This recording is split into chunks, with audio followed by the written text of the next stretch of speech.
এক সময়ের কথা, একটি ছোট গ্রামে এক পুরনো জমিদার বাড়ি ছিল। বাড়িটি বহু বছর ধরে পরিত্যক্ত ছিল এবং স্থানীয় লোকেরা বিশ্বাস করত যে সেখানে ভূতের আবাস। কেউই সেখানে রাত কাটাতে সাহস করত না। একদিন এক তরুণ ছেলে অরুণ গ্রামে বেড়াতে আসে। সে শহরে থাকতো এবং ভূতের গল্পে বিশ্বাস করত না। স্থানীয়রা তাকে সাবধান করলো, সে বাড়িতে যেও না, সেখানে অশরীরী আত্মা থাকে। কিন্তু অরুণ হেসে উড়িয়ে দিল তাদের কথা।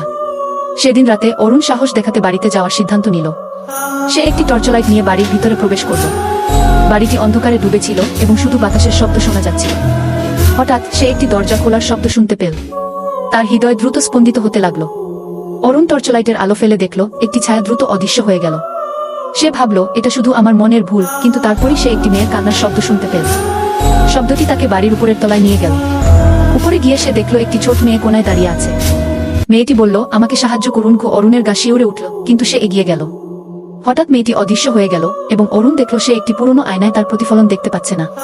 তারপরই সে বুঝতে পারল সে নিজেই একটি ভূতে পরিণত হয়েছে। সে অনেক বছর আগে এই বাড়িতে মারা গিয়েছিল, কিন্তু তা ভুলে গিয়েছিল। স্থানীয়রা যে ভূতের কথা বলতো সেটা আসলে সে নিজেই ছিল। Subscribe and click the bell icon.